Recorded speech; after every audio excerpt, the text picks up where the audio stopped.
ಅನಿವಾರ್ಯ ಕಾರಣದಿಂದ ನಾನು ತಕ್ಷಣ ಶಿವಮೊಗ್ಗಕ್ಕೆ ಹೊರಡಬೇಕಾಗಿರೋದ್ರಿಂದ ಎಲ್ಲರ ಅನುಮತಿಯನ್ನು ಪಡೆದು ಕೆಲವು ನಿಮಿಷ ನಾನು ಮಾತನಾಡಕ್ಕೆ ನಿಂತಿದ್ದೇನೆ. ಯಾರು ಅದು ಅನ್ಯತಾ ಭಾವಿಸಬಾರದು ಅಂತ ವಿನಂತಿಯನ್ನು ಮಾಡುತ್ತೇನೆ. ಮಾನ್ಯ ಭೂಪೇಂದ್ರ ಯಾದವ್ ಜಿ, ರಾಜೀವ್ ಚಂದ್ರಶೇಖರ್ ಜಿ, ಪ್ರಹ್ಲಾದ್ ಜೋಶಿ ಜಿ, ಮಾನ್ಯ ರಾಜ್ಯದ ಅಧ್ಯಕ್ಷರೇ, ವೇದಿಕೆ ಮೇಲಿರುವಂತ ಉಳಿದೆಲ್ಲ ಹಿರಿಯ ಮುಖಂಡರೇ,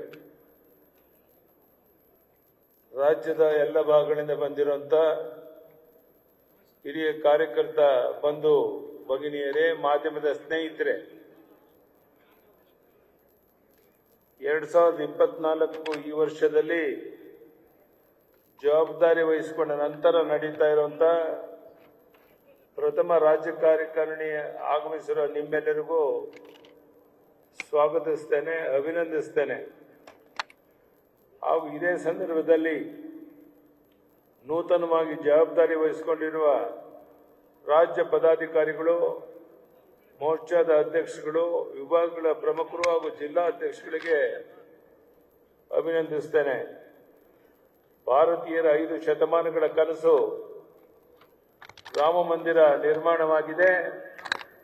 ಮಾನ್ಯ ಪ್ರಧಾನಿ ನರೇಂದ್ರ ಮೋದಿಯವರ ಸಾರಥ್ಯದಲ್ಲಿ ಈ ಐತಿಹಾಸಿಕ ಘನಕಾರ್ಯ ನಡೆದಿರುವಂತಹದ್ದು ನಮ್ಮ ಪಕ್ಷ ಹಾಗೂ ಭಾರತೀಯರ ಹೆಮ್ಮೆಯಾಗಿದೆ.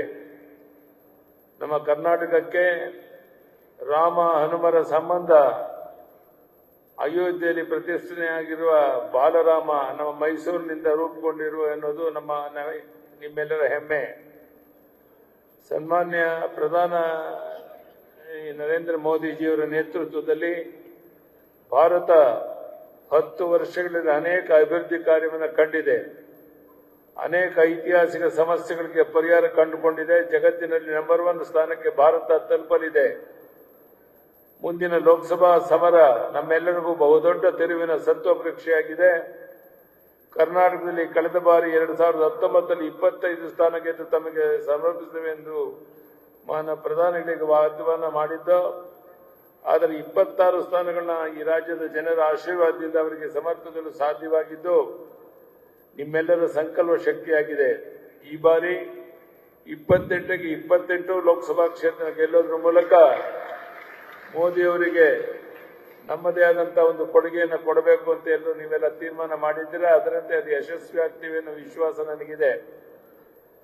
ಇವತ್ತು ಭಾರತೀಯ ಜನತಾ ಪಾರ್ಟಿಗೆ ಮಾನ್ಯ ಜಗದೀಶ್ ಶೆಟ್ಟರ್ ಸೇರಿರುವಂತಹದ್ದು ನಮ್ಮೊಂದು ದೊಡ್ಡ ಶಕ್ತಿಯನ್ನು ಕೊಟ್ಟಿದೆ. ಅವ್ರಿಗೂ ಸಹ ನಾನು ವಿಶೇಷ ಸ್ವಾಗತ ಮಾಡ್ತೇನೆ.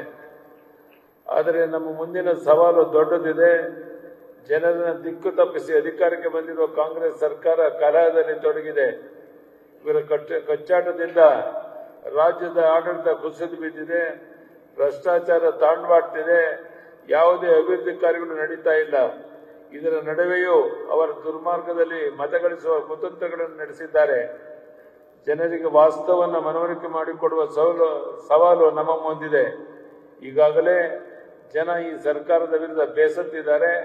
ಇಂತಹ ಸರ್ಕಾರವನ್ನ ಯಾತಕ್ಕಾದರೂ ಅಧಿಕಾರ ತಂದು ಎಂದು ಜನ ಇತಿಶಾಪ ಆಗ್ತಾ ಇದ್ದಾರೆ. ಈ ಸರ್ಕಾರಕ್ಕೆ ಬರಗಾಲದಲ್ಲಿ ನೊಂದ ರೈತರ ಕಣ್ಣೀರು ಒರೆಸಲು ಆಗಲಿಲ್ಲ. ಹೆಣ್ಣು ಮಕ್ಕಳ ಮಾನ ರಕ್ಷಿಸಲು ಸಾಧ್ಯವಾಗಲಿಲ್ಲ. ಅರಾಜಕತೆ ಈ ರಾಜ್ಯದಲ್ಲಿ ತಾಂಡವಾಡ್ತಾ ಇದೆ. ಇದೆಲ್ಲವನ್ನ ನೋಡಿ ನಾವು ಸುಮ್ಮನೆ ಕೂರಲು ಸಾಧ್ಯ ಇಲ್ಲ. ಜನರ ಪರವಾಗಿ, ರಾಜ್ಯದ ಪರವಾಗಿ ನಿಂತು ಹೋರಾಟ ಮಾಡೋಣ. ಇದರ ಜೊತೆಗೆ ಪ್ರಧಾನಿ ಮೋದಿಯವರು ಕೊಟ್ಟಿರುವ ಯೋಜನೆಗಳ ಕುರಿತು ಜನರಿಗೆ ಜಾಗೃತಿ ಮೂಡಿಸೋಣ.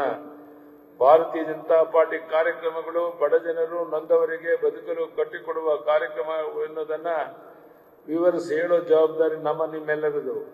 ಈ ಕ್ಷಣದಿಂದಲೇ ನಾವು ಒಂದೇ ಒಂದು ದಿನವೂ ವಿಶ್ರಮಿಸೋದು ಬೇಡ. ತನ್ನೆಲ್ಲ ಸ್ವಂತ ಕಾರ್ಯಗಳನ್ನ ಮುಂದಿನ ಕನಿಷ್ಠ 100 ದಿನಗಳ ಕಾಲ ಬದಿಗಿರಿಸೋಣ. ಈ ಚುನಾವಣೆ ಭಾರತವನ್ನು ರಕ್ಷಿಸಿ, ಭಾರತವನ್ನು ಬಲಿಷ್ಠಗೊಳಿಸಬೇಕಾದ ಅತಿ ಅನಿವಾರ್ಯ ಇರುವಂತಹ ಚುನಾವಣೆ ಇದು. ಭಾರತವನ್ನೇ ಗೆಲ್ಲಿಸುವ ಚುನಾವಣೆ ಅನ್ನೋದನ್ನ ನಾವು ನೀವೆಲ್ಲರೂ ನೆನಪಿಸಿಕೊಂಡು ಹೋರಾಟ ಮಾಡೋಣ.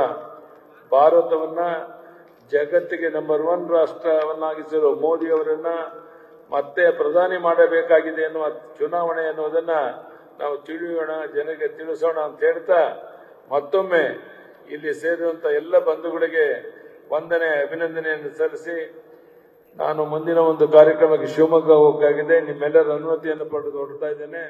ಧನ್ಯವಾದಗಳು, ನಮಸ್ಕಾರ. ಭಾರತ್ ಮಾತಾ ಕಿ.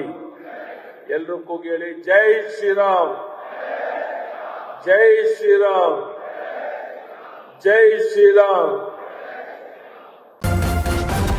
ನ್ಯೂಸ್ ಫಸ್ಟ್ ನಿರ್ಭೀತಿಯಿಂದ ನಿಮ್ಮ ಪರವಾಗಿ.